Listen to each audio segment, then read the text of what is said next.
कोसळणाऱ्या आसनांना आज मुभा आहे. डोळ्यांमधून कोसळणाऱ्या आसनांना आज मुभा आहे.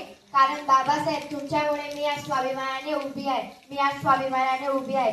सूर्याप्रमाणे तेजस्वी दिसणारे व्यासपीठ, सूर्याप्रमाणे तेजस्वी दिसणारे व्यासपीठ, चंद्राप्रमाणे शीतल छाया देणारे गुरुजन, चंद्राप्रमाणे शीतल छाया देणारे गुरुजन आणि चांदण्याप्रमाणे चमकणाऱ्या माझ्या विद्यार्थी मित्रांनो, भारतरत्न डॉक्टर बाबासाहेब आंबेडकर यांच्या प्रतिमेस वंदन करून मी माझ्या भाषणाला सुरुवात करते.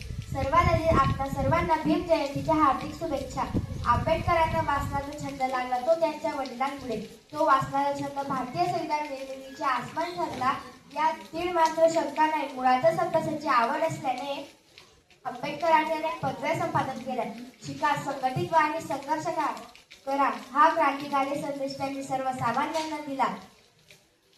त्यांनी ज्यांना खायला भाकरी, प्यायला पाणी व चालायला रस्ता सुद्धा मिळणे कठीण होते अशा दीनदलितांचा व्यथा जाणून त्यांचे अश्रू पुसण्याचे व जगातले सर्वात मोठे लिखित संविधान लिहिण्याचे कार्य त्यांनी केले. अशा महामानवाचे ज्ञानसूर्याचे 6 डिसेंबर 1956 रोजी महापरिनिर्वाण झाले.